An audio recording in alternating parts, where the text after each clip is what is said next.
E te ui tēnā tātou katoa. Tēnā tātou I runga I te kaupapa o tēnei rākamutu o tēnei wiki. Ko tēnei te wiki o te reo Maori, nei ka konei tātou ki roto o te whanganui ātara.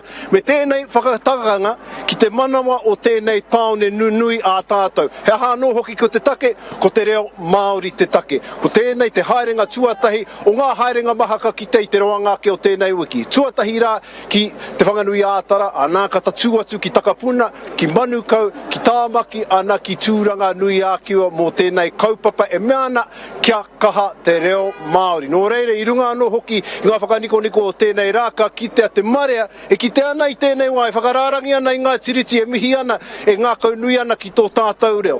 Tai atu ki te ngākau, ki kona ka tū tēnei konovete, ara anō e whakanui ana I tō tātou reo rangatira. Ko te arahi mai pi tēnei, ana ngā VIPs, anei koenei ngā whetū o te ao Māori, kei runga tonu I tēnei taraka māku te mahi nui ki te kōrero tahi ki a rātou mō a rātou whakapai mo te reo ara anō hoki mō ngā mahi nui ka kitea mo te roangake o tēnei wiki engari tuatahi ka whakawhiti atu ki tēnā anō o tātou kai kōrero mō tēnei pāpāhotanga e kitea ana ki runga I te wiki o te reo Māori Facebook pukamata ko koena kei kona ka kite I enei pikitia me te ia te wairua o tēnei rangi ara e he piri atu ana waimari ana hau ko taku hoa ana hei hāpai I tēnei kaupapa mo tēnei rā ko Sani ngātai Sani kai whea koe bra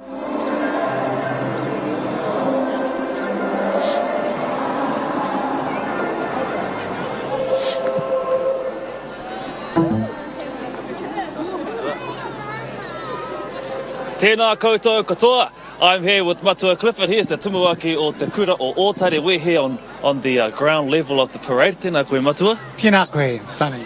Now, I understand that the te kura o Ōtare has a special hononga to the parade. Can you explain to us what that is? We have 3 strands. We have the Maori immersion of 3 classes, Montessori of 2 classes, and our what we call our original strand, mainstream strand of 4 classes as well. The whole kura is here today, and one of the reasons is we want to uphold and celebrate the work that the Maori immersion strand are doing with their mandate to implement Te Marautanga o Aotearoa, and also just to promote and uphold te reo right throughout the school. And it also sounds like you're upholding te tiriti o Waitangi and all the things that encompass that. Can you tell us what are your thoughts of the parade today? I think it's a fantastic opportunity to just to celebrate te reo throughout the country, and also I think it's one of the things I was just saying before that I really like about it is the kaupapa is always one that's simple, easy to remember, kia kaha te reo, and I talked this morning at our hui where we get together on a Monday morning and just said that can mean anything from continuing to learn a few of the kupu and going forward actually being fluent in te reo Māori. And I sort of used the march. I said that it's like the march. We have our Maori immersion children are at the front and they're leading out the rest of our kura. But wherever you are on that, you're going forward with your reo. Now, your kura has been supporting te reo Māori for many years now. What are your I guess your words of encouragement to other kura who should sort of join your waka and support te reo as well? Well, I think look, just give it a go. There are some great resources out there. There are good ministry provided resources which we've used to implement our own plan for the English medium classes. But there's also wonderful resources online. So I think just give it a go, and you can start wherever you start. You're always going to go forward. O ngā tino mihi kia koe Matua Clifford, e ngā tino mihi kia koutou katoa.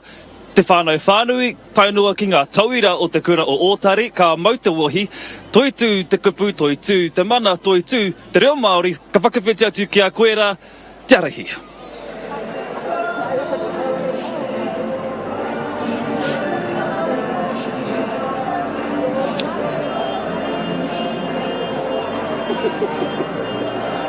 Ka tō ngā wake ki tōna.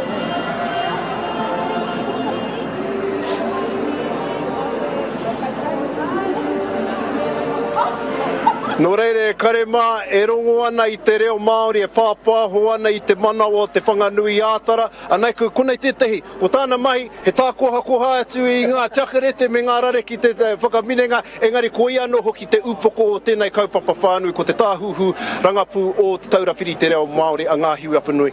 Tuatahi rā, tēnā rongo atu koe me tō tira e whakaoro ana I tēnei kaupapa. Mihi ana ki a rātau, nā te mea pōkakaha rātau I ngā ono marama patahi tau kohipa, a tā atu hoki ki ngā tūao, mai ngā tarika wanatanga, mai ngā kura, I takoha mai I o rātau kahanga kia tuki te kaupapa nei I tēnei rā.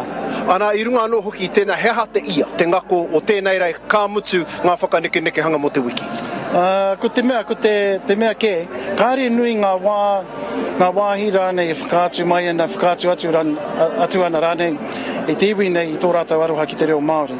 Nā reira, I mea I whakaaro ai mātau ki tēnei kaupapa, hei wāhi, hei whare, whakaruru hau, whakahuru rānei, mo te hunga I aroha nei ki te reo Māori. Engari tau wāra e toru tau kua hipa I nāne, kāre mātau I mōhio pēnei tonu te rahi mo te aroha mo te reo Māori.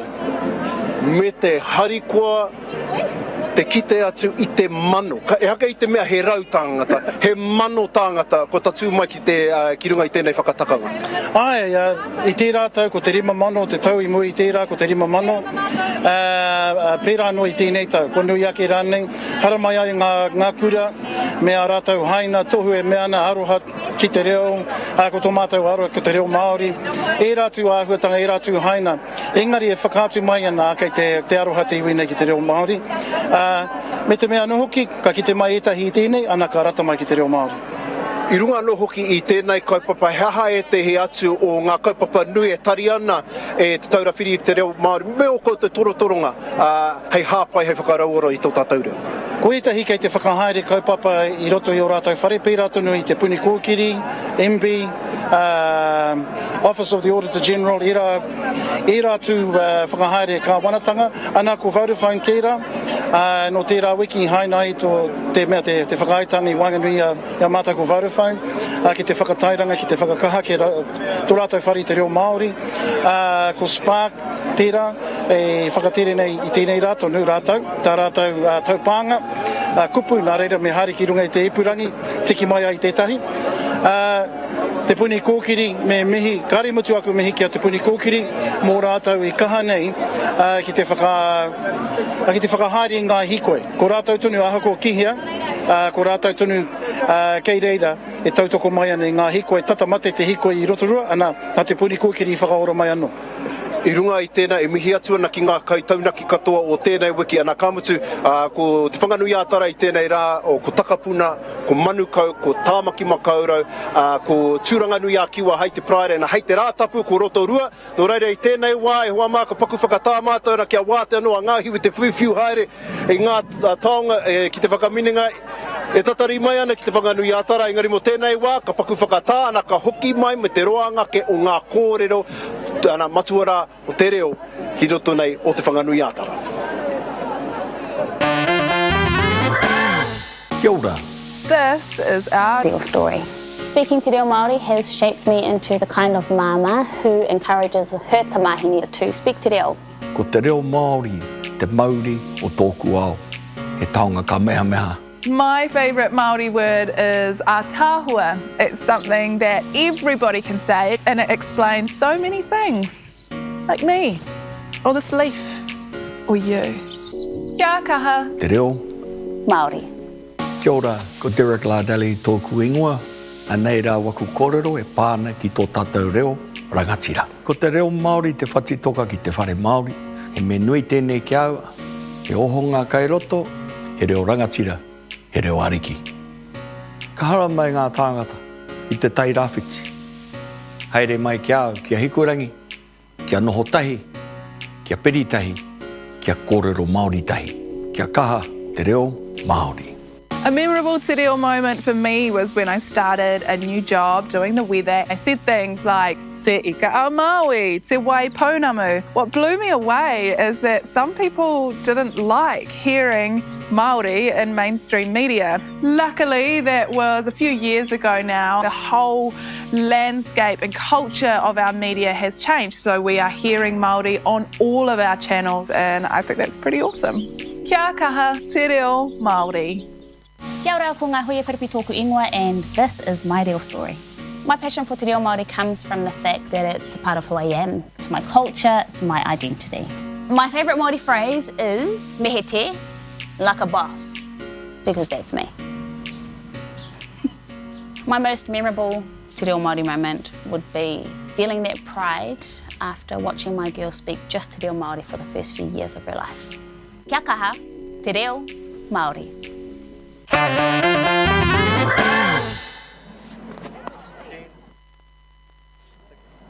5, 3,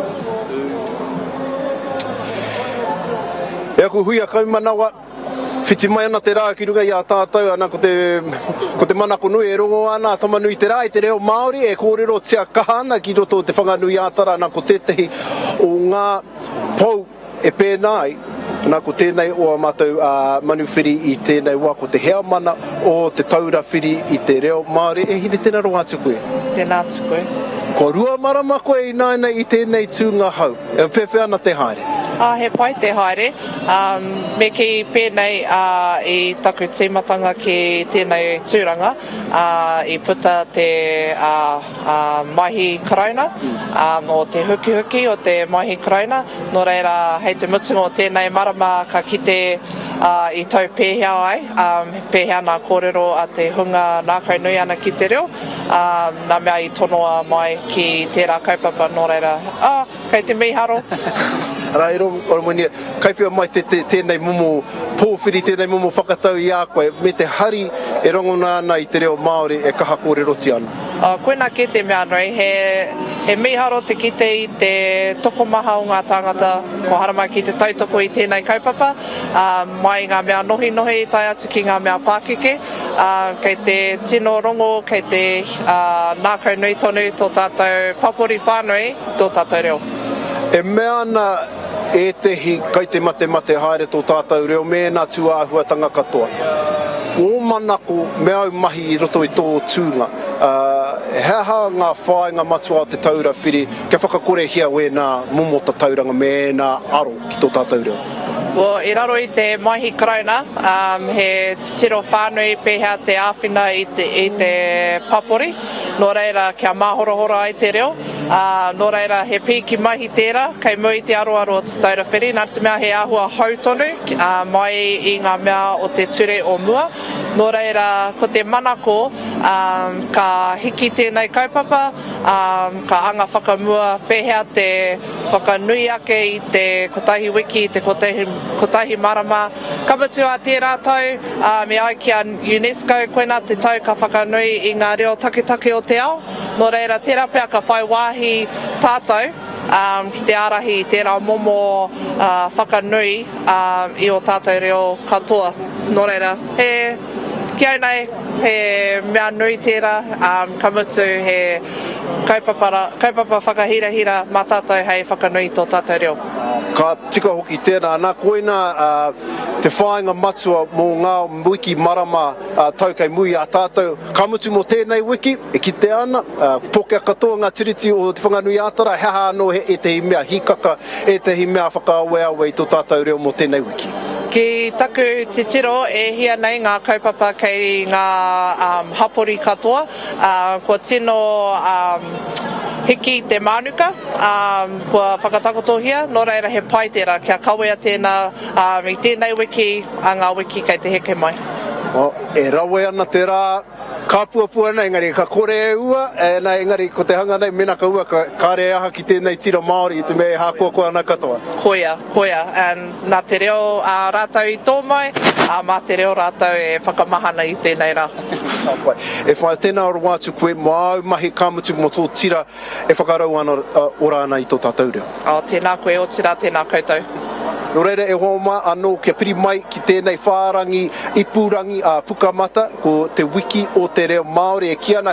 Kei runga rā ngā whakamārama mō ngā whakatakanga katoa o tēnei wiki. Anō, ko te whanganui ātara i tēnei rā, hei a pōpō ka tū ki takapuna, ka wātea a te wenerei, hei te taite ko te puku o tāmaki makaurau ka kitea, hei te praere e rua. Ki manukau, tu katahi, ki tūranga nui a kiwa ka tuarua i te praere, ana hei te rātapu, ana ka tua no, tēnei momo kaupapa whakamutunga ki rotorua. No reira, ko kapea katoa i te motu katoa, i enei momo kaupapa, ara, ka piri tonu anō hoki ki tēnei whārangi ipurangi i te mea ke rotora e tehi ngā rauemi, ngā koha, we tehi atu o ngā mahi hangarau e hāngai ana ki te reo, ara ka tīmata ana Whakanui e tia i tēnei te wiki o te reo Māori. Nō reira, ka paku whakatā mātou i ringo i tēnei taraka, i te mea ka te hia takere te hoki a hau, nō reira ka whakawhiti atu ki a koe Sani, me tō, tēnā koe, kua riritai a hau, ka tatu atu ki a Sani.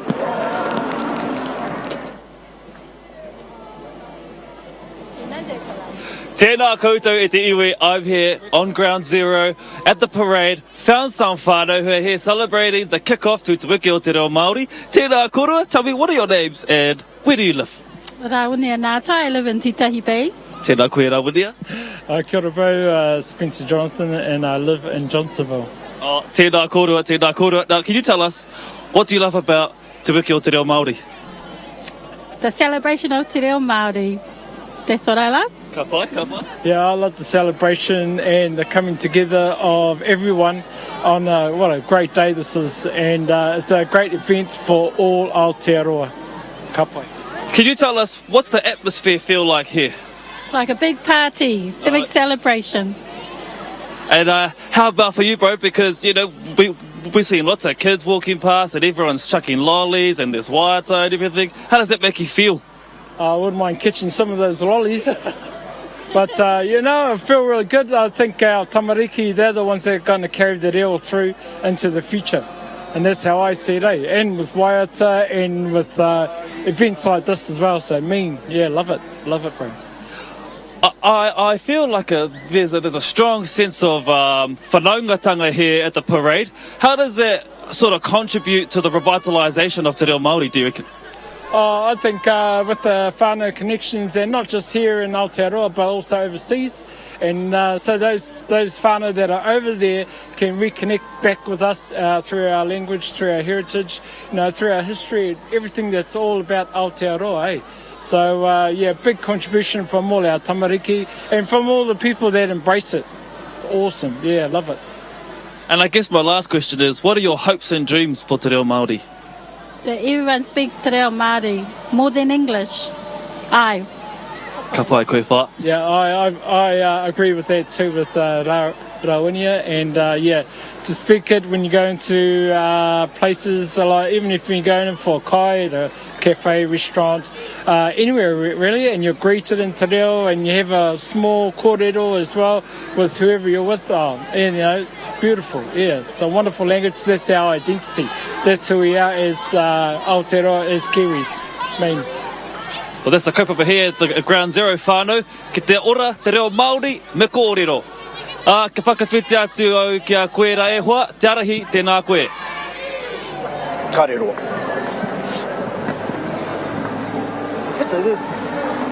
Hei ngō Māori mo te ambassador?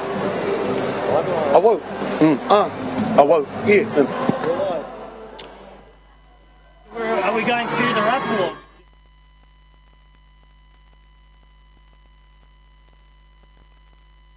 Wātu o te ao Māori. Derek Latale. Ngā tāngata rongo nui, ngā kākaki rea o te ao Māori e hoa. Ai. Anei tētahi ko waitohutia, hei ambassador. Hei awau mō tēnei kaupapa o te wiki o te reo Māori, rua mano te kaumāwaru.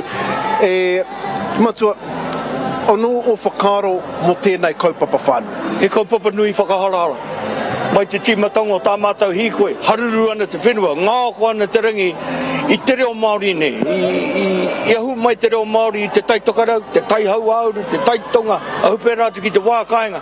Koe nei te take mo tāmata haramai nei ki te tautoko i te kaupapa ko te reo Māori. Kia tangatanga pai ai te reo Māori i te waho a tātou tamariki mokopuna, tainua mai ki ngā mea pakeke. Wai mari au haramai au ki koniki, kei konei ngā pakeke o tūhoe, o Ngāti Awa, o Te Aroa, ngā iwi katoa. Ia, kua whakalau ika mai nei ki te tautoko i te kaupapa o tō tātou reo.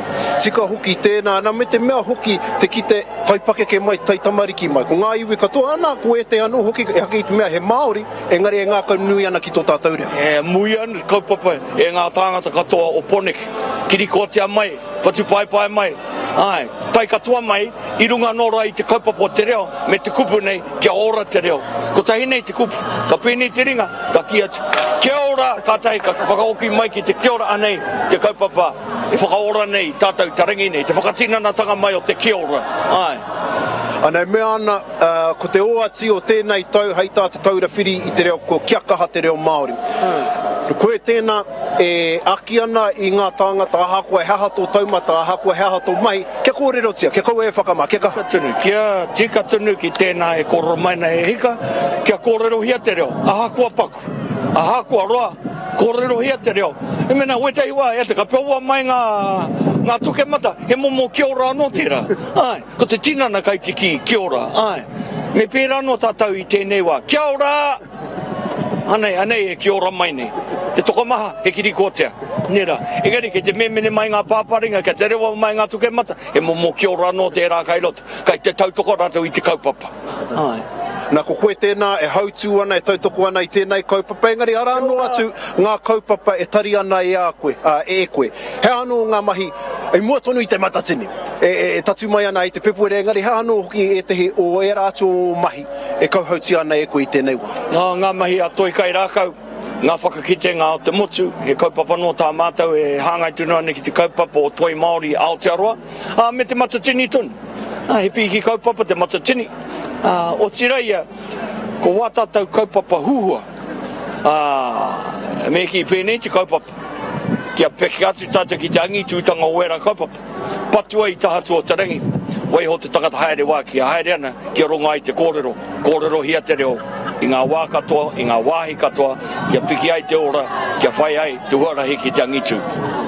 Ara hei, kōrero whakakapi te pēa mātāua i tēnei wā, ko koe tēnā e tūana, i runga anō uhuki te ngākau māhaki, hei whakaawe, hei whakatau i ratia mō ngā o whainga, e whai hai ana i a koe, hea anō hoki o kupu aki ki te marea mo tō tātou reo.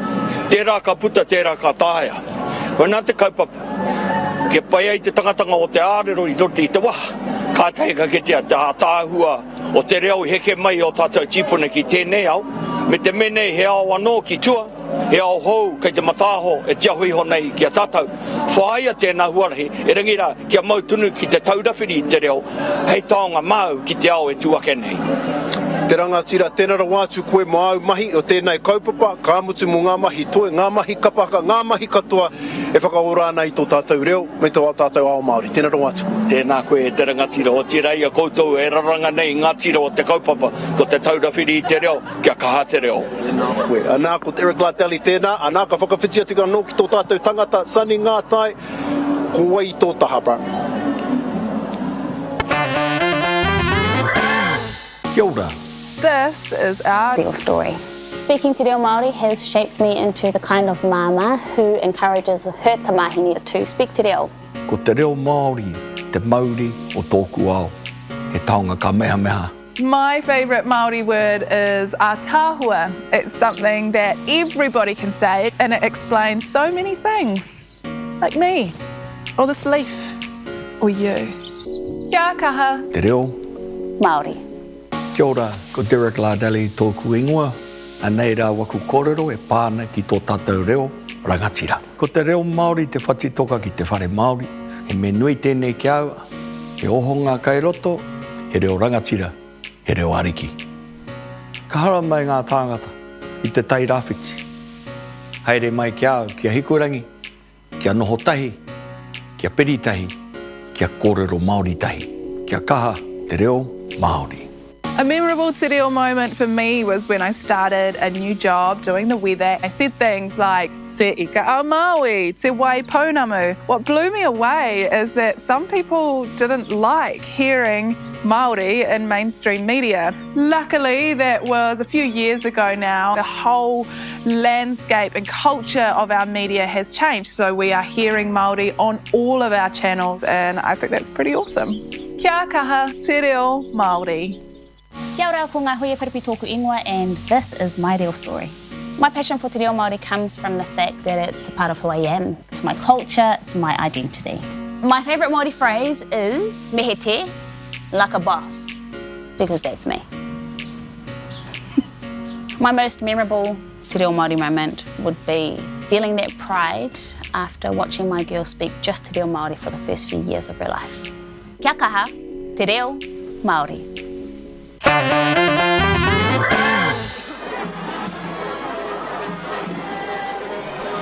Tēnā nō rei te iwi nau mai, hoki mai. I'm here with Dale Rangi Haiata. And he is the owner of a Mojo Cafe here in Wellington. Tēnā koe, Dale. Kia ora, ka tēnā koe, Sony. Can you tell us, bro, what's your sort of connection to the parade today? Well, to celebrate Te Wiki o Te Reo Māori, Mojo has added to their menu, their coffee menu, Te Reo. And so you can purchase Te Reo, you can purchase coffee and talking Te Reo to our staff. And this is something that we've started today for this week, but we are continuing to do this from here on in. So it'll become permanent part of our menu in Te Reo. Yeah, and I think that's a massive commitment to the reo. What do you think, what's been sort of the response from customers, or what do you think it will be?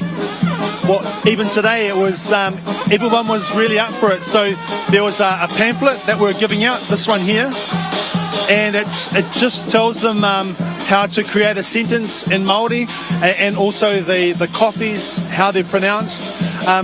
We'd like to thank also the Māori Language Commission for helping us and preparing the menu, and also for on this Thursday they're coming in to just give some pronunciation help to all our staff. So yeah, big ups to those guys to help us. Yeah. Is there any sort of special discounts or anything for someone who orders their coffee in the reo? Yes, there is a 10% discount on their coffees. Yeah, there is. So if you're talking Te Reo, there's our Mojo discount that you will get. So big ups to that. Yep. Last question, bro. What are your hopes and dreams for Te Reo Māori? Well, I'm an old boy from Hatapora College, and I haven't sort of Māori as a language is like a muscle, and you need to use it all the time, and I haven't been using it. So this, our company's on a journey, and I'm on a journey to get back to my language and learn it well. So I'm looking forward to, because we've got around about 25 shops in Wellington and Auckland, and so it's a great chance for the language to spread in the CBD area. It's it's looking good. Fingers crossed. Well, all the best for you, bro, on your haerenga. And everyone, you can get 10% off your coffee if you use Te Reo Māori at Mojo Cafe. Hoi anō rā, ke te whakawhiti atu tātou ki te whakatau ki te ngākau. That's in the Civic. Mautonu mai.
like us five, and we can all start it up for you. Yeah, but we're gonna wait till Derek comes in.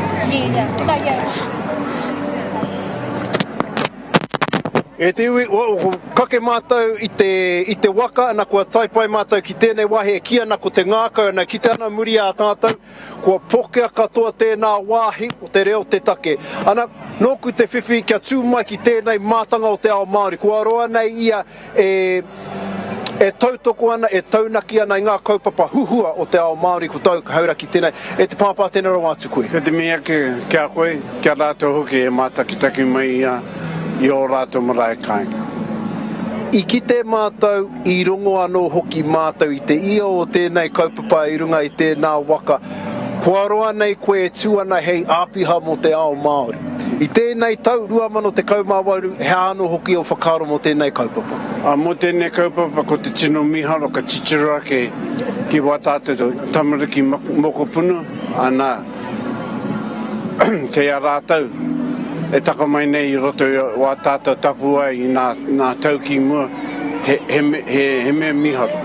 He miharo tuatu tēnā I rungi tā huatanga o nā mātou, nā kau mātou hoki pēnei a ko tāi mai ki te tautoka I te kaupapa whakahirehira nei. Tika anō hoki e nā whakaro ana, kua toru te kau, whā te kau pēr tau, koe e tahitahi ana I te ahi o te reo Māori, me ngā kaupapa Māori ki roto I tēnei taone nunui o Pōneke.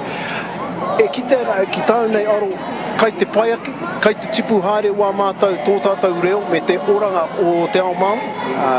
Me whakai ki tēnā kōrero I rungi tā huatanga I te wai tīmata mai konei roto I nā tau whitu te kau. Ko tātou anake nā kaimahi o te tari Māori e reo rua ana.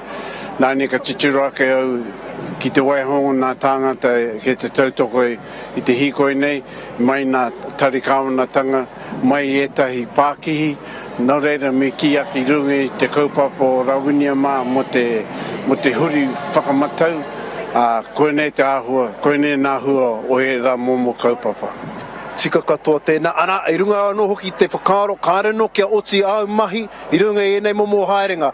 Hei a whea, ka tatu atu koe ki e te he atu o ngā whakatakanga maha ka ki te ki runga ki Aotearoa ki tēnei wiki? Ko te hia, ka noho tono I te mahi I te whanganui a tara nei, ana ko te paraire, ka hua nuku rā ki ka heka rā ki roto here taunga ki te pō tukutaonga o nā o te reo Māori e kia nei ko te Maori Music Awards a te rāhoroi ka huri pēraki ki roto rua mō tā rātou hikoitanga a te rātapu ka te ahi anō ka hoki mai ki te wākai. Nā sika hoki tēnā I runga ko tēnā kaupapa nunui hei te pō te pride ki here taunga ko ngā pōtuku tānga mo ngā waiata Māori me te maha noa atu. Ara, mo te roanga ake o ēnā o ngā kōrero e pāna ki ngā kaupapa e kawe tia nei e te taurawhiri o te reo Māori kia piri ki te wiki o te reo Māori whārangi pukamata. Engari mo tēnei wā, e tatari ana te marea ki a koe me tō tira, kia tūhono anō hoki ki ngā iwi ki roto te ngākau. Nō reira ngā mihi anō ki a koe. Ke te mihi anō ki a koe. Tēnā koe. He konei. Ako takahaura ki tēnā tō te tehi o ngā tino āpihanga, te tehi o ngā tino toa o te ao Māori. Ana, me tūpato ko toa hau I te mea, ko te kāhui kohanga reo o te whanganui ātara tēnei, ana, e kake mai ana, arano hoki e tehi o ngā tira, e kake mai ana, ne ki katoa ana tō tātou pākana te ngākau, Civic Square nō reira, ina kei roto koe I te whanganui ātara, tatu mai, rarau mai, arano atu, ngā kaiwhakaari, ngā mea waiata, me ngā mihi ka ki roto I tēnei wāhi, ki te pukutonu o te whanganui ātara. Nō reira, ko tāku tēnā, ko hau tēnā, e hau atu ana ki roto rā, ko whakawhiti anō ki a koe sana. A memorable te reo moment for me was when I started a new job doing the weather. I said things like, te ika a Maui, te wai pounamu. What blew me away is that some people didn't like hearing Maori in mainstream media. Luckily, that was a few years ago now. The whole landscape and culture of our media has changed, so we are hearing Maori on all of our channels, and I think that's pretty awesome. Kia kaha te reo Maori.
Tēnā koutou e te iwi. I'm here with Shannon Onekawa and his partner. Tēnā koe, bro. Kia ora, bro. Kia ora. And who's this that we have down here, bro? It's my beautiful daughter, Amia Joy, and my partner, Sade. Yeah, just coming to tautoko the kaupapa today, so if you're not doing anything today, whānau, come down to Civic Square and join in on the kaupapa. Yeah. Tell us, how old is your pepe? She's 5 months. Just over 5 months now, so growing fast, starting to talk. Yeah, it's going pretty good. Yeah. Now, you and I both know how important te reo Māori is. Can you tell us how important do you want our reo to be for your tamaiti? Oh, it's with our tamariki especially, it's probably it's a big topic that should be pushed. Especially for our babies right from when they're born. That's what we do with Amia Joy, you know, we try and talk to her in Māori. Well, I do talk to her in Māori every time I talk to her, so, you know, it's always there for her, and hopefully everybody else does it for their tamariki as well. But yeah. As a young, strapping good young man you are, what are some of the fruits that you have seen now that you can speak both the languages in reo and in reo Pākehā? Fruits? You know, what are the benefits to speaking te reo Māori? Well, culture, you know. it's a big part of my family, and I just want her to, grow up around it, and a lot of benefits. Is too many to say at the moment, but definitely a lot of benefits with Te Reo Māori. Yeah. There are lots of benefits because we both went to Hatapara College, so that's one big benefit right there. Honora, me whakawhiti kātika ki a koera e ehua te arahi. Tēnā rā wātu koe, Sunny. Ke kone tātou kei te ngākau, e tatari ana mō ngā VIPs, wē nā o a mātou hoa, I runga I te Whakanui. Ko ki te au tēnei, this is the Wellington ITM Cup team. Let's have a look at the yellows. Me heke ki pōneke ko tēnei te tira Wellington Council. E kaha tautoko ana I tēnei nā. Anei, a neki taku hoa, e neki tēnā kua whakamārama mai he hanga mei, e tutuki pai ana e te council I tēnei wā. He rangi pai tēnei, ka tautoko mātou I tēnei rā, tino whakahira kia mātou o te kainihera, he taonga te reo, he taonga I nei aku kaimahi, kei konei mātou te tautoko mō te mea Justin Lester, me te mea tuarua Jill Day, kei kona I runga I te ātāmira. Me te rawe hoki o tō koutou mea, ka mutu ko tō koutou tira, e kaha tautoko ana I te reo Māori. E ai kia Justin, ko tēnei he taone reo Māori, mai te tau rua manu mā whātekau, koe nā tō tātou tūmanako hoki. Ara, he ha ngā mua, ko tēnei rā, he rā nui mo tēnei tira o roto o pōneke, he hātu o ngā mea I roto o tō koutou tahari, e mahi ana e koutou ki te tautoko I te reo I tēnei wiki. Kua whakatakotoa I tātou tētahi kaupapa mahere mahi, kia sipu ai te reo Māori I roto I tō mātou tari, ki roto I te tāone o Pōneke hoki. He aha e taihi o ngā mahi kei te mahi ai e tātou. He whakaingoatia I ngā wāhi tapu, ngā wāhi mana whenua ki roto o Pōneke. E rua wiki ki muri, kua timata I tātou ki te whakaako I ngā kaimahi o te kaunihira I roto I te reo. He aha atu. Ia tautoko mo te matatini, a te rātai. Ai. Tēnei wiki hoki. Me te, kei te mahi tahi tātou, ko mana whenua, ko ngā pākari, ko ngā ko ngā tāngata katoa ki roto o Pōneke ki te mohio ai, he aha ngā mea ka whairawa mō te reo mō Pōneke. Nō reira, he maha tonu o koutou mahi. Ka te timatanga mahi. Ngara, te rawe hoki o ngā mea kaunihera, e haka I te mea he kōrero anake I te mea runga no tia ana te reo Māori ki roto I tēnei o ngā kaunihera o te whanganui ātara. Nō reira, kia koutou, me heke ki Pōneke ngā mihi anō hoki kia koutou katoa, tēnā koutou e kaha tautoko ana I te tātou reo, tēnā tātou katoa. Nō reira, e kite ana ngā tamariki, āhuararu ana taku tangata nei, tātou kai kāmera, nō reira e hoama, mena kei konei koe, kei roto I te puku o te tāone o te whanganui ātara, tatu mai, huitahi mai, ara kia noho kotahi ai I roto I te reo Māori. Ana e kite ana ko ngā tamariki katoa, mai ngā kura, e whakararangi mai ana ki runga I ngā pātū, ki runga anō hoki I ngā arawhata I kona, kāre tino roa ka tīmata ngā mahi o kawa e kite ana I runga I te ātāmira engari, he rawe, he miharo, he ngākau nui ana tēnei mo tēnei Māori, te kite atu I te aroha me te ngākau nui o tēnei taone ki tō tātou kaupapa. Arā, anō hoki, whakapiri atu ki tēnā whārangi ipurangi, ki tēnā whārangi pukamata, te wiki o te reo Māori ki konaka ki te ngā here, ki ngā rauemi katoa ko waihangatia mo tēnei wiki. Ko ki te anō hoki I tētahi app, he app rawe I te mea ka whakāhua tea I tētahi mea, ana ka puta mai ko te reo, ko te ingoa Māori o tēnā mea, he rawe tēnā, me te maha no atu. Arā, ko te taura whiri o te reo Māori, ko ngā whakatakanga, anō, kei takapuna, kei manukau, kei tāmaki makaurau, ana kei tūranga nui ākiwa me rotorua hoki. Ki runga i tēnā whārangi pukamata, me tō rātou whārangi i pūrangi o te taura whiri te reo Māori ngā whakamārama katoa. Nō reira, ko tatapau te wā ki a mātou i tēnei wā, engari, ko te manako nui kei Sani Tetehi anō hei kai kōrero, hei waha anō hoki e a rātou pūmanawa mo tēnei kaupapa.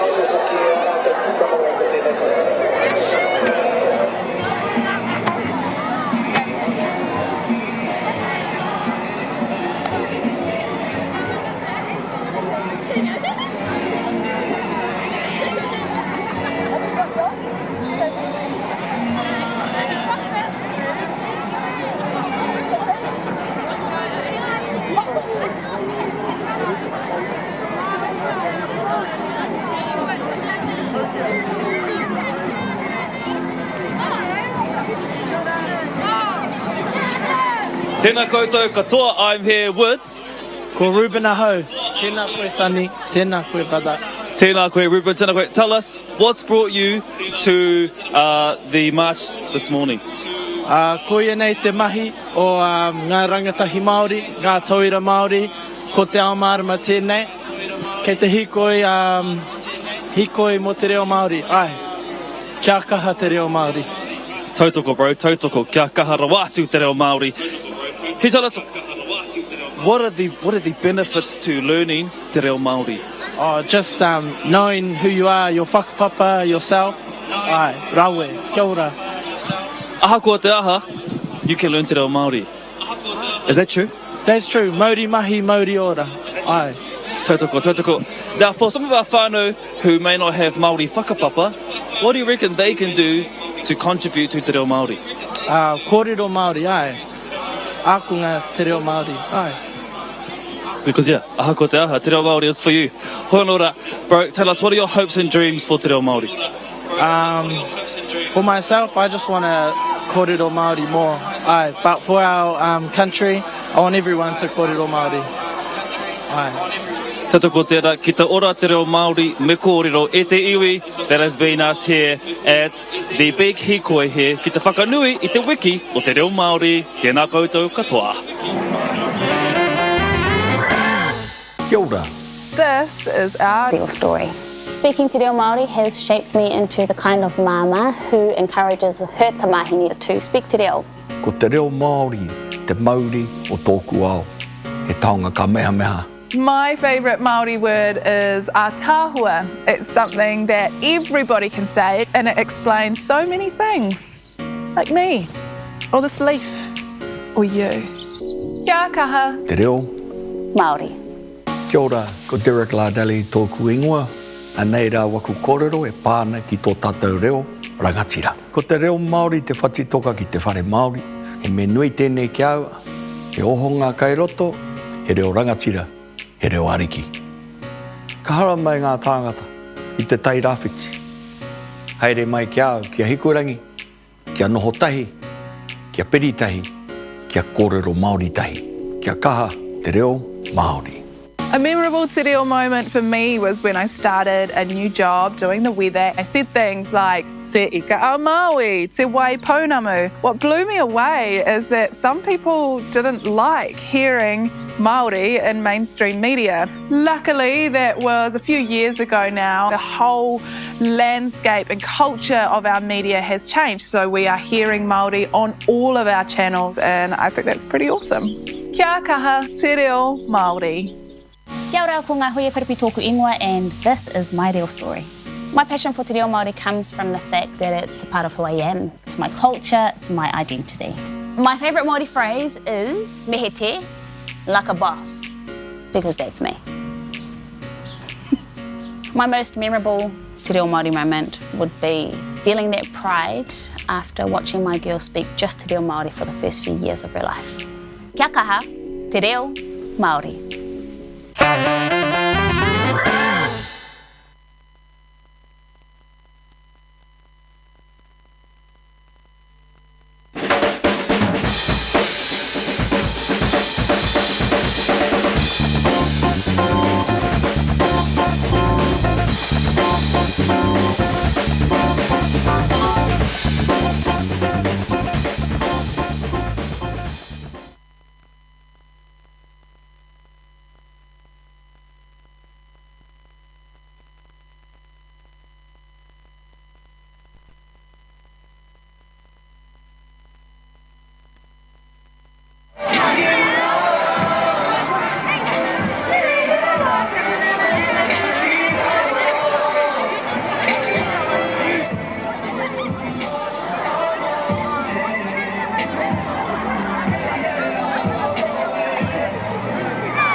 Hikoi, Whakanui, te reo Maori, kakaha te reo Maori.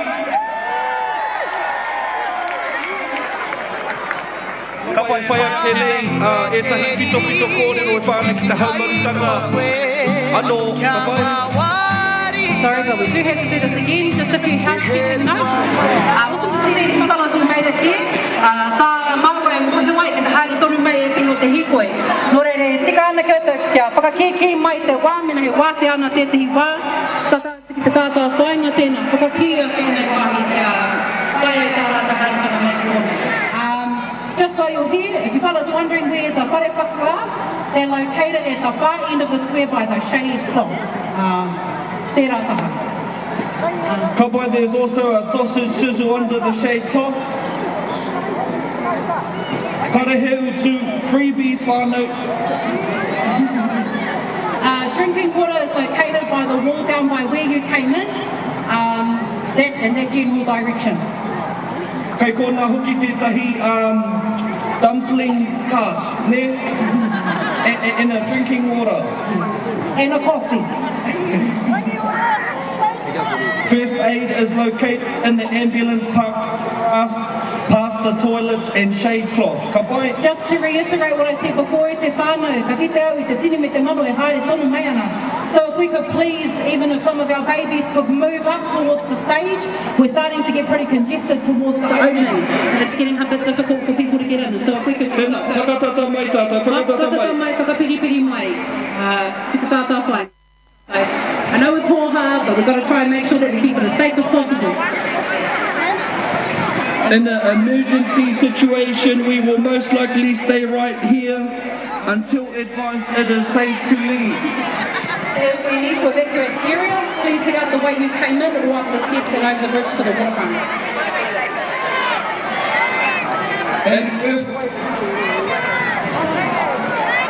In an earthquake, it is best we stay where we are and try to move away from being directly outside a building. So gather into the middle of the square as much as possible and drop to the ground. Not much to hold on to. Or use for cover.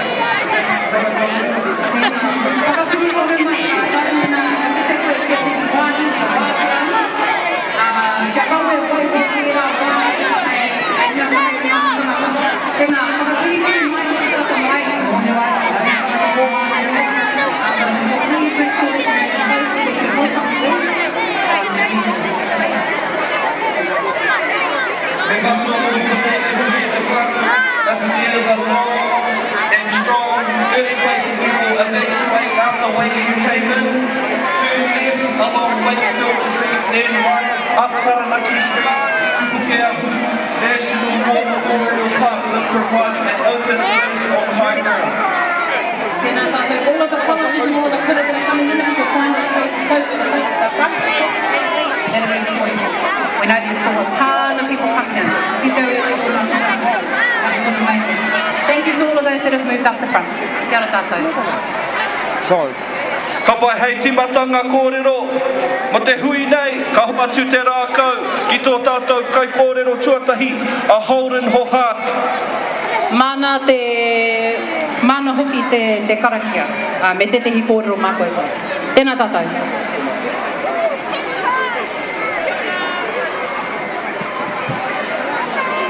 Akati kia ora tātou. Hoi anō hei timata i tō tātou hui e tikana kia tātina e karakia. Kia pai ai o tātou hui. Nā e tau nei teo mai o tātou, ke waiua o ngā mātua tūruna. Nā rātou e mai o tātou hei Hikoi ngā mātou ngā Whakanui. I whakatōngia o tātou mātou, ki ngā tātou o tō whakare, hei ara taputia tātou i roto i tēnei ao. Kia ngā kaunui ki te hāpai wā tātou mahi katoa i roto i te tika, i te pono, i te māramatanga, me te aroha anō tētehi ki tētahi. E rongo e waka irihi ake ana ki runga, turuturua uti waka maua kia tīna. Haumi e hui e. Ahoe mo tuarua. E tika ana kia riro ma tētehi o te haukainga. Waiwa. O tānaki wānu. Waiwa. Te rinko mo teika, te rinko ake nei kia puri o katoa. E o kuranga tira, o kukau mātua o kukuia. Koutou mā, rangatahi mā, tainohi mā, kamarihi mā. Nau mai, haere mai, piki mai, kake mai. Nau mai ki te ngākau, huira te ingoa hou mo tēnei wāhi ki te ngākau. Huira te pūtahi o tēnei taone, huinei hoki te papakainga me ki o Taranaki Whanui ki te upa Wodika. Ko mātou e mihi ake nei ki o koutou, piki mai, kake mai. Hoi anō, e kore au e tōroa te kōrero, tikana kia mihi mahana, mihi awaha ki a koutou. Koutou katoa, ko tai mai i runga i te karanga o te rangi, o tira, kia kato tātou reo Maori, ne? Nā reira tēnei te mihi, aroha te mihi miharo ki a koutou, i roto i tēnei āhotanga, tēnā koutou, tēnā koutou. Kia ora.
Ko te reo Maori, e nguru nei, hi, au,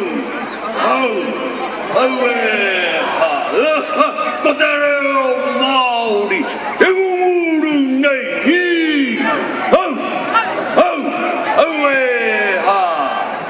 Tēnā tātou, wa tai mai nei tēnei rā ki te tautoko i tēnei kaupapa nui whakaharahara.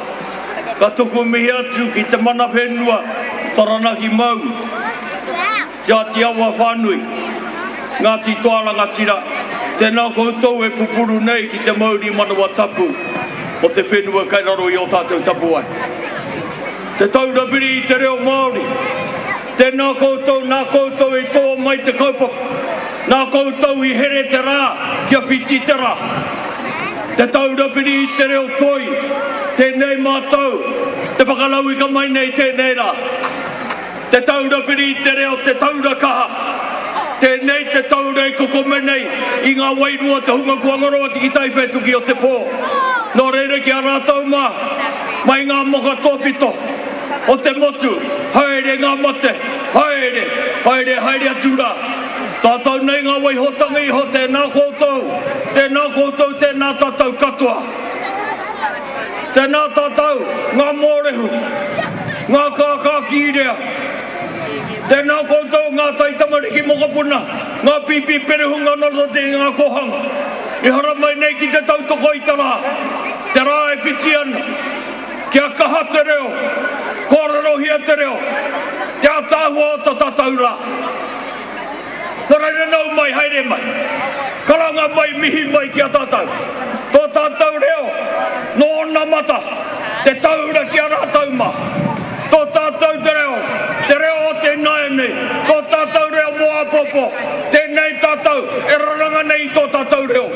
Mai te tai tokarau, ki te tai haua uru, mai te tai haua uru, ki te tai tonga, huri atu ki te whitinga mai o te rā, tēnei tātou I tua makatia nei I tō tātou reo. Nō reira nau mai, ngā mātāwaka, ngā maunga whakahi, nau mai, haere mai, kalanga mai, mihi mai, whakatau mai ki tō tātou reo. Ka mau ki te wehi, te toko maha o ngā tāngata, kua mui a tātou e te reo, āwaha mai, ā tinana mai, tēnei, te timatanga o tō tātou reo, mo te wiki nei. Nō reira nau mai, tēnā koutou, tēnā tātou katoa.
Koe no tēnā tātou ngā kōka. Koutou ngā kōka e raranga ana i te takapau nei. Te ātāua hoki o tātou takapau. I raranga hia nei nā, e te muka tangata, e te ringare, e te ārero kōrero. Tō tātou reo whakalongo ki te reo Māori, e hakiria ke nei ki o tātou taringa i te reo nei, i te rā nei. Tēnā koutou, huri noa, tēnā tātou katoa.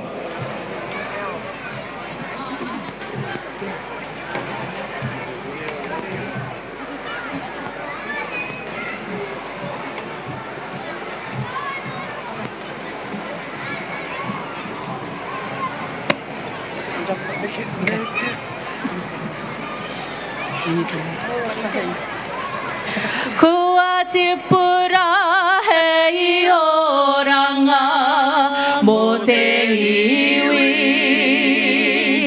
Maori ma te matua i te rangi he arahi te kohanga no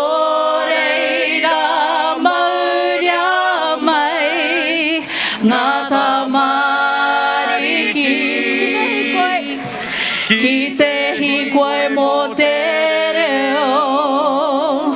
E ngā maunga whakahi e ngā wā ko wau tēnei te whakamihi atu kia koutou katoa kua pine mai mo tēnei hui whakahirahira o tātou. Ko pēne me ki tōku ingoa, he ingoa Māori tūturu taku.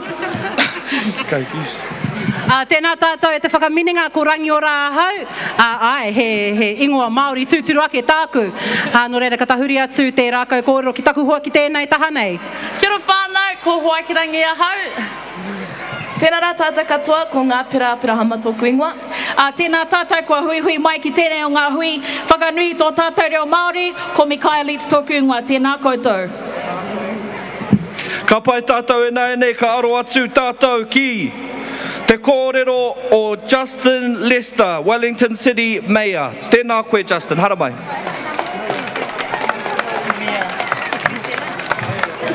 Kia ora te whānau, toi tū te marae o tāne, toi tū te marae o Tangaroa, toi tū te iwi. Nei rā te mihi ki te iwi mana whenua, taranaki whānui ki te upoko o to ika, ko Ngāti tō rangatira. E rau rangatira mā, tihe pōneke. Kia mātua pōneke he taonga te reo Māori. He tino take tōna kia tātou. Ki tō tātou whenua. Ki tō tātou taone hoki. Koe a ke te hia mātou ki atu a pōneke he taone reo Māori. He taonga te reo no reira me rauhi. Me poi ki a tipu ki a rea. Kei te mahi te kaunihira, ki te whakatakoto i te tahi mahare, mahi kia kaha ke atu te kitea. Ti rango ana i te reo Māori, puta noa i tō tātou taone mātua. Kei te mahi tahi mātou mena iwi mana whenua, i runa i te whakaro ko tahi kia tairanga ake te reo Māori. Ki te taumata tika mōna, i tō mātou taone. E te hūnā tōtoko e hui nei kia kaha te reo Māori.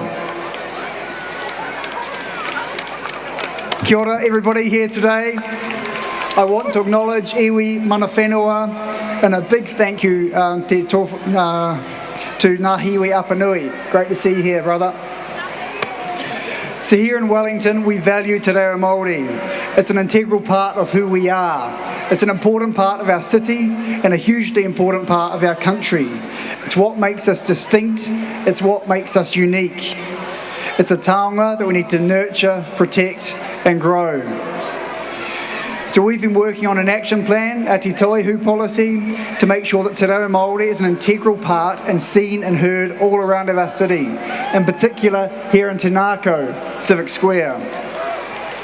So we're going to continue to work with mana whenua and with iwi to make sure that we combine our forces to elevate te reo Māori, and something that we hear every single day on these streets. So to all of you gathered here today, I say kia kaha te reo Māori. Tēnā koutou, tēnā koutou, tēnā tātou katoa. Tēnā koe e te mea o tēnei o tō tātou taone matua o pōneke te whanganui ātara. Tēnā homai te pakipaki.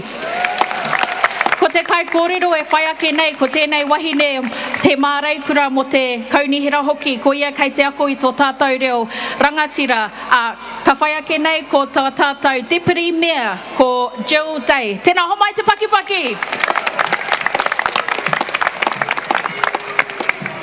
Kia ora ngai pōneke. Kia ora ngai pōneke. Nau mai, haere mai, piki mai, heke mai ki te Ngākau Civic Square. Te Ngākau ko te ingoa hou mō te tēnei wahi. I te rātou, i tēnei atamira, e kia Justin mō tōna tino tūmanako kia taone reo Māori a pōneke. Ai, he tino wero. Aha ko tērā, e te kaupapa here, te tauihu. Te tauihu. Tata ana ki te ono rau o ngā tuhinga i tae ki te kaunihira no te hāpore whānui. Ko te iwa takau o rau, he kupu ake ake, he kupu whakamana i te kaupapa. Ka mau te wehe. E ai ki taku hoa, he piki haipapa tēnei, e hara i te mea mā te kaunihira ana he e whakawhānake me ngā kura, mā ngā Pākihi, mā ngā toa hoko maha, hoko kai, tunga tereina, pahi, ngā urunga ki te taone, ai, hoki a rahiri, mā whiro, mā pango, e oti ai te mahi. Mā mātou, mā koutou, mā rātou, mā tātou katoa e oti ai te mahi. I tēnei rā, ka Hikoi tautoko e tahi kaimahi o te kaunihira. I mau rātou i ngā tīhate kōwhai me te ki, me heke ki pōneke, hiorite ki tēnei tīhate. No te waitohu o te kaunihira i nei kupu, ko tō tātou whāinga kia mōhiotia whānuitia te me heke ki pōneke. Hei kupu whakarite ake ki Absolutely Positively Wellington. E toru ngā mea piki nā te kaunihira i tēnei tau. Ko tahi, i whakaingotia e tahi wahi, ko ara moana, te ara wāpū nui. Ko te Ngākau Civic Square, me etahi atu whenua tāpui. Tuarua, e nukuhia te pahu ahi ki te wā o te matariki, me he pō Whakanui hou, te ahi kā. Tua toru, i whakaaitia te tino pūtia tautoko mo te matatini hei te hui tangaru. Ka mau te wehe. Kei te mahi tonu te kaunihira i tōna mahere mahi mō te tauihu. Hei te rātou ka tū anō maua ko Justin ki te kōrero mō ngā mahi hou ki te whakamana i te kaupapa nei. Nō reira e te iwi, nau mai, haere mai, piki mai, heke mai ki pōneke, kia taone reo Māori a te tau 2040. E hoa mā e raurangatira, e raurangatahi, kia kaha te reo Māori.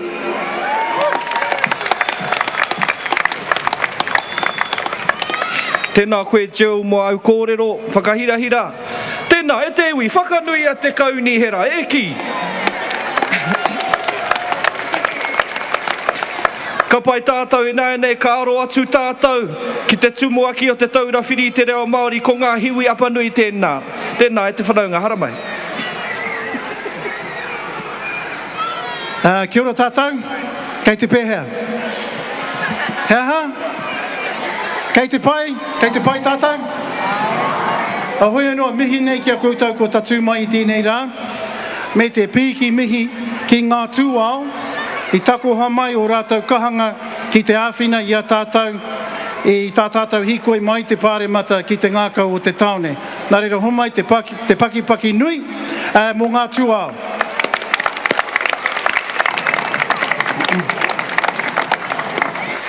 Tuarua e mihi ana ki aku rangatira, ki a Derek Lardali, tērā o ngā rangatira o Ngāti Parau, Ngāti Konohi, tai mai ai, hei māngai mo te reo Māori i tēnei wiki, tai atu hoki ki te toihau o taku puari a Rawinia Higgins. O mai te pakipaki. Me mihi anō hoki ki te koro matua, me te koro matua tuarua, nā rāua tonu, i tautoko te kaupapa here reo Māori mō pōneke ana, i te paina te wāhine, ko te ngākau, a ko te ara moana tērā, me etahi atu. Nā reira, me mihi ki te kaunihira, homai te aroha.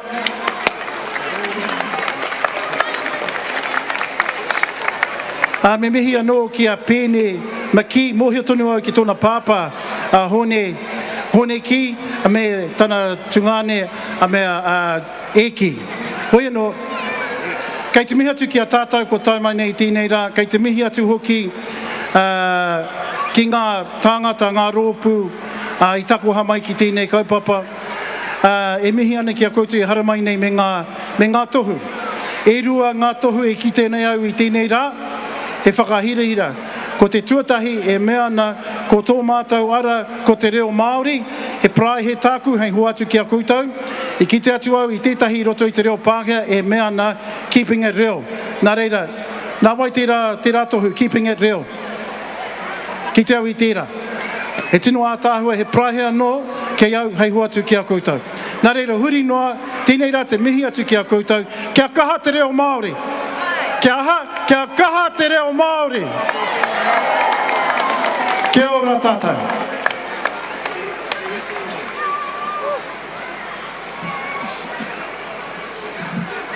Ka tira e te iwi tēnei te mihi atu ki a koutou, ngā kai kōrero e mihi ana ki a koutou. Kua o te wā ki te formal proceedings, ka pai nei ka aro atu tātou ki te wāhanga kēmu. Now, he hia no tētahi mō tētahi pōraka. He hia no tētahi mō tētahi pōraka. Ka pai... Ka karanga atu ki aku hoa, tēnā, haramai. Do you want me to go get them? I'll go get them. Ka pai whānau, so we're going to play, just for now, we're going to split you up just here in the middle.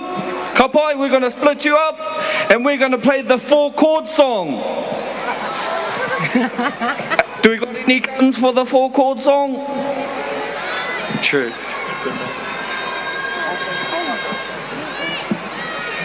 Tēnā koutou tamariki mā, e kaha hā mamāna.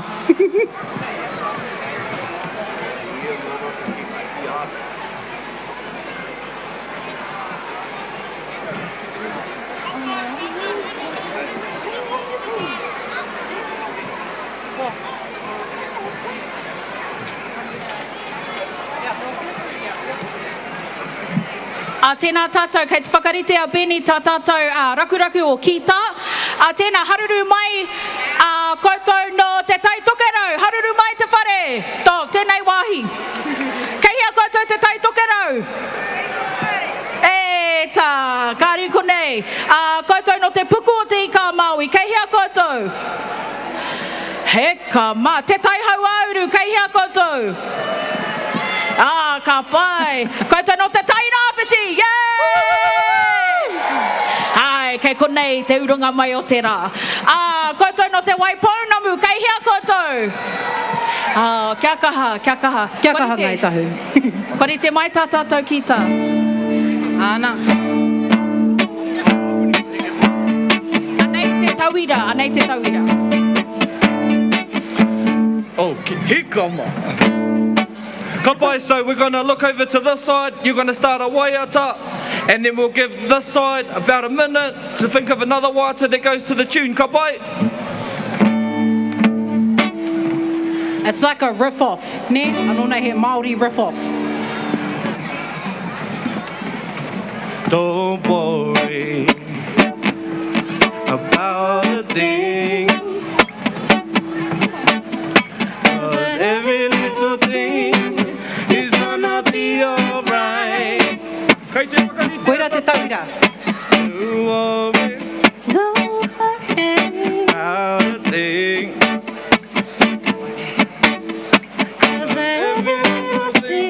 Ko waiata ready? Tahi, rua, toru, wā.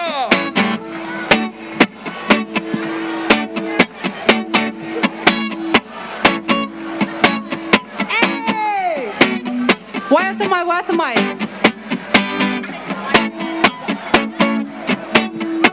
Kakaha mai. We might give you fellas a mic actually.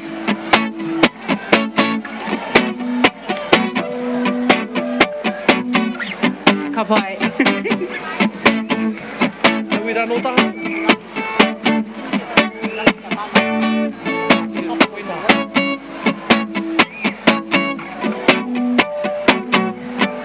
Ka pai tātou nai nei ka aro atu ki tērā taha. He waiata tā koe tau. Ka wini ngā tamariki te ahua nei. Ka wini tōria ngā tamariki. Right, we're going to have a roaming mic. Ka pai, that's right. Toru, wā, oh.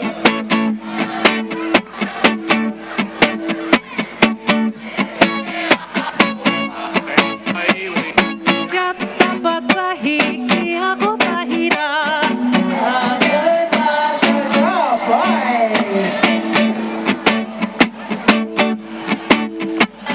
Ka pai, tēnei taha. Tahi, rua, toru, wā.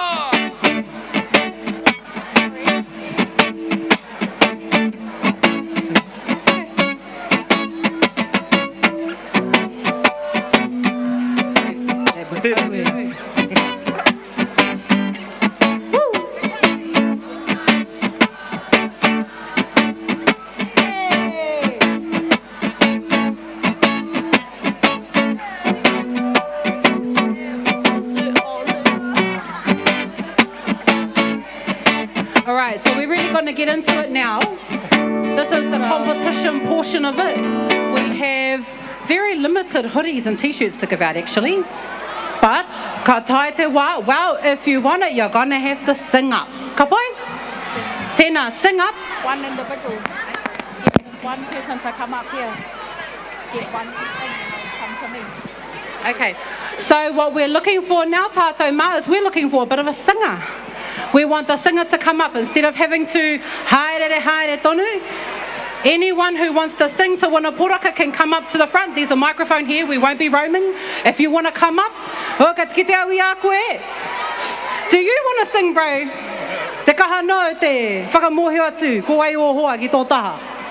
If anybody would like to win a t-shirt or a hoodie, limited edition, tirohia, kamerira. Koe nei te wā. Oh, kia ora, darling, ko wai tō ingoa. What's your name? Ko Naria tuku ingoa. Ka pai, darling. And what's your song going to be for us today? Hallelujah. Hallelujah. Okay, would you like to sing that for us? Awesome. Go hard.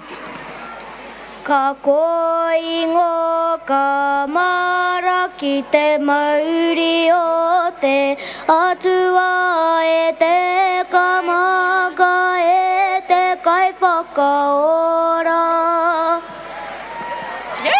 Kia mana te mana wā ki te i ka rangaranga kai tōku atu ai Hallelujah, Hallelujah, Hallelujah,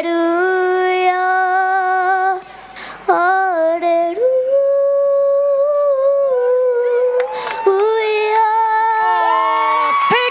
Paki e te whānau, hu mai te piki paki. So for her wonderful effort, she's going to get one of our limited edition Te Wiki o Te Reo Māori hoodies. Well done. Kia mau ke te wehe. Is there anyone else out there that would like to come up and claim a hoodie or a t-shirt? Don't put your hands up, just get up and come up. It's a race.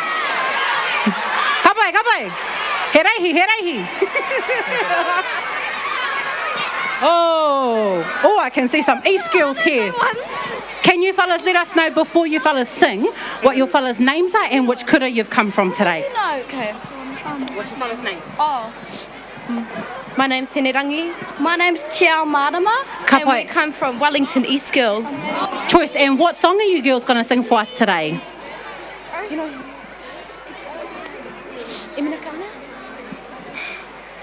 What do you know? Oh, he te kahanonga tamari ki te hara mai, ki te tahataha o te tātā whainga. Okay. Kai te te kōrua? Okay. Maku papari. Okay. Kia te tore pa. Ka pioi oi e tohu aroha hukainga. E hoki mai ra, kia kite atu I toi iwi e. E roto ana, e kata ana mai ra. Pukana petero mai te ihi o matua. Kia kite atu ano, I toa taua e pana. Pupuhia e te hau, ka pohia a kuro e mata. Ka pioi e tohu aroha hukaina. Ka pioi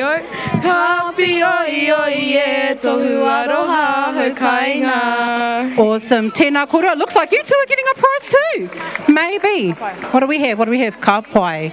Okay, kia ora, ko te rauna whakamutunga tēnei. Oh, we might have to do 2 more rounds, eh? We'll do 2. Yeah. Split into 2. Ka pai. So we got... He's by himself. Kia ora, ko ai tō ingoa? Subs. No hea koe? No te hea kura? Puke atua school. Oh, ka pai. Kei konei a puke atua. Ko puke atua? Puke tapu. Puke atua. Kei konei koutou, haruru mai. Yes! And anei, kei a koe te wā.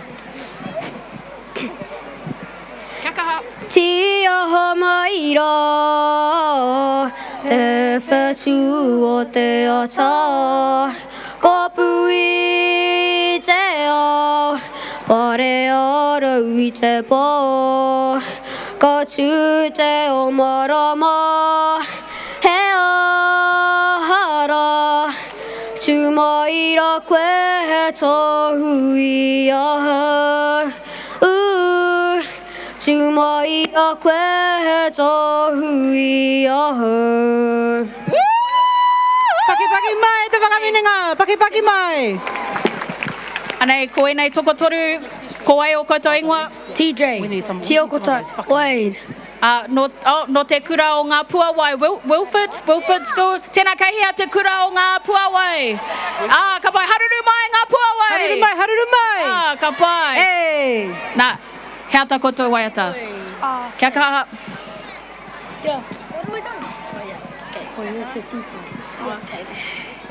Koe te tipua e taia mikiro ki te whangau. Koe te tipua e taia mikiro ki te whangau.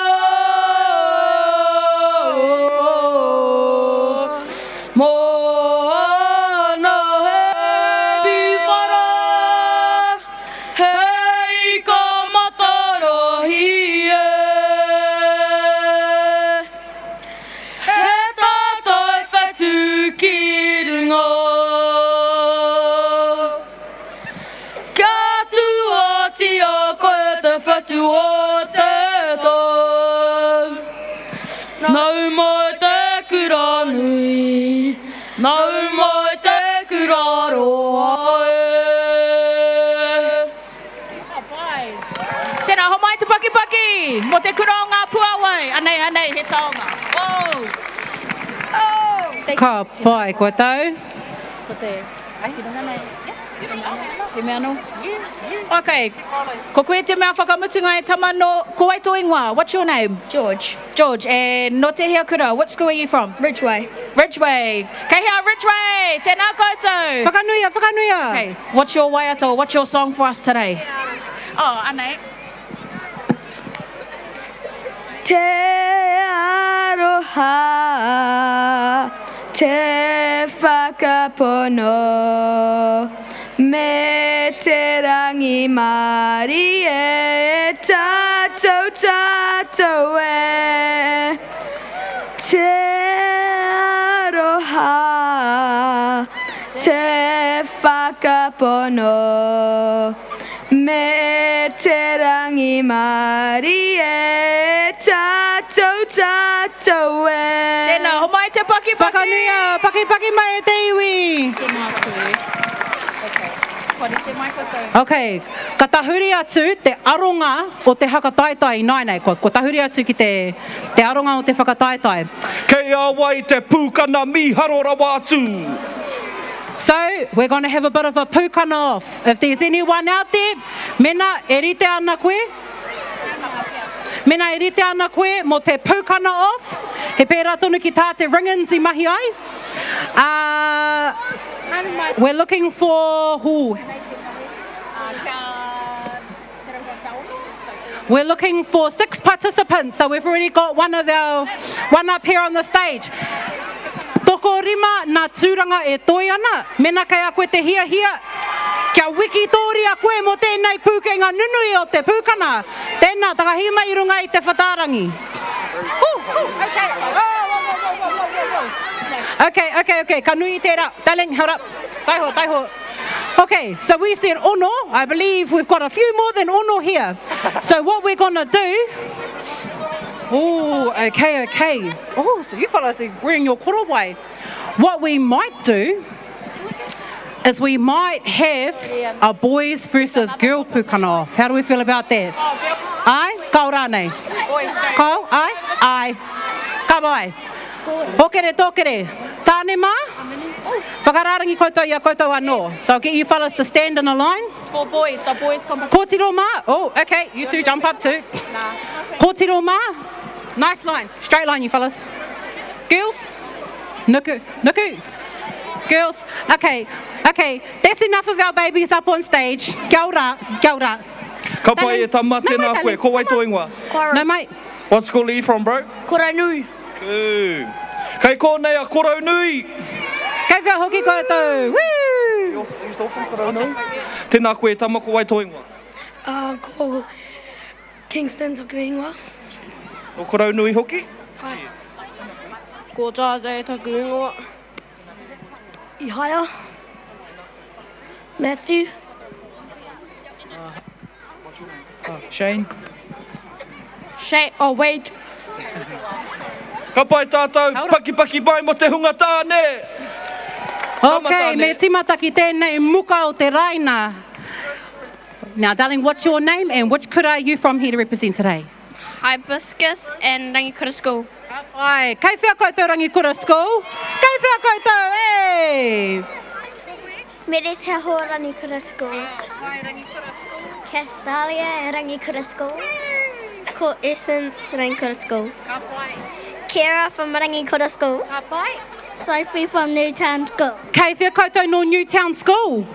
Kei whia koutou whakanuia tō tātou pipi konei nā Rangikura School anō. Ho mai te piki paki. Ka pai. Okay, this is how it's going to roll. We're going to do...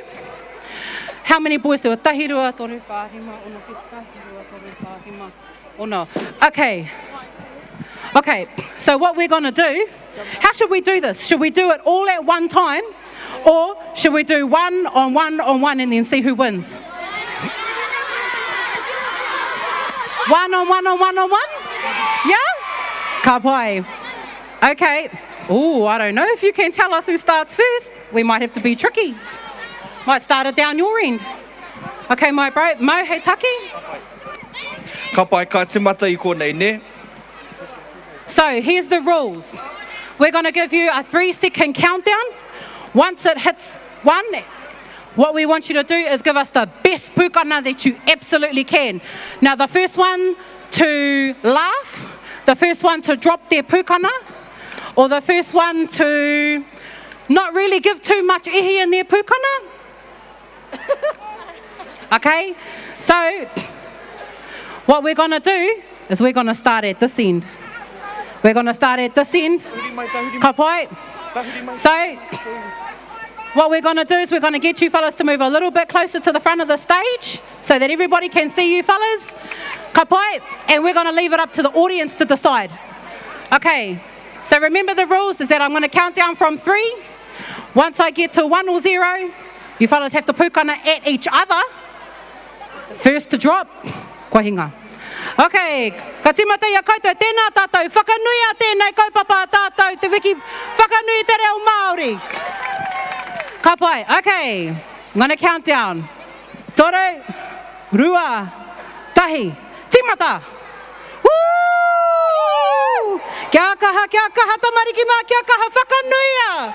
Whakanuia ngā tamariki I runga I tēnei whatarangi. Woo! Okay, we got 3 more seconds. Toru, rua, tahi, mutu. Ka pai. Ooh. Okay, instead of doing it bit by bit, how about we have an average? So we'll go through all of them, and then mā koutou, hei whakawā, who won? Ka pai? Run it like that. Okay, you two come up to the front of the stage. Ka pai, and I'll count down from 3, 2, 1. Timata, okay? All right. Toru, rua, tahi, timata. Woo! Ooh. Hold it, hold it, hold it. Okay. Toru, rua, tahi, kauti. Well done. Okay. Whakanuia e hoa mā. Whakanuia nā, baby. Whakanuia au tamariki. Okay. You fellas ready?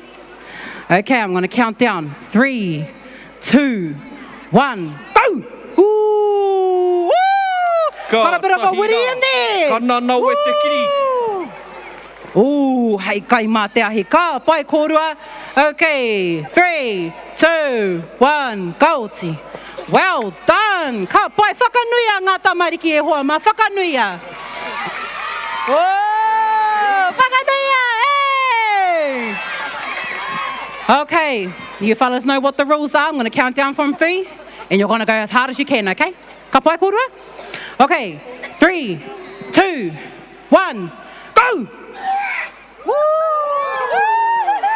Woo! Hold it, hold it. Okay, toru, rua, tahi, kauti. Ka pai kōrua? Ooh! Rangi kura school e haruru nei, ka pai. Tautoko nā e nei pēpi a tātou. Okay, 3, 2, 1, timata. Ooh. Ooh. Oh, kua whai kaha kōrua. Okay, 3, 2, 1, kaoti. Ka pai koutou. Ko wai e toi ana? He wahine e tāne rāne e toi ana. Anyone left over? These two? These two here? Okay, what we're going to do is we're going to get these boys to do a haka off with each other. Or a little pukana off with each other. Ka ori te haka. Me tēnei nā. Okay, oh, actually, timata pēr. Okay, we're going to get all 3 of you to go at once. So, whai mai yo, follow me, follow me, follow me. Hana mai. Okay, you two boys. You two boys. I want to get one of you to stand over here. Yep. You two are going to pukana at each other. Ka pai? Darling, you're going to stand right in the middle over there, and you're going to do a big pukana to the crowd. Okay? Are you ready? Do you think you can do that, or would you like to pukana to him? You want to pukana to them? Cool. I know everyone's here and is supporting you fellas anyway, so it's all good. All right. You fellas know what the drill is. Tātou whakanuia nā tamariki ki konei ki runga I te whatarangi. Right, we've got our 3 left over. Okay, toru, rua, tahi, timata.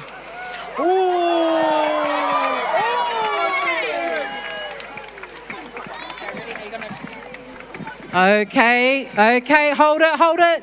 Toru, rua, tahi, kauti. Ka pai tamariki mā. Ka tahina e hoa mā te ahua nei kei te ora pai te a pōpō ne. Kei te ora tonu tō tātou tika nā pūkanga. Oh my goodness. Ka pai e hoa mā tēnā. Okay, ko tai te wā. Mo te mō ngā toa. For that number 1 spot.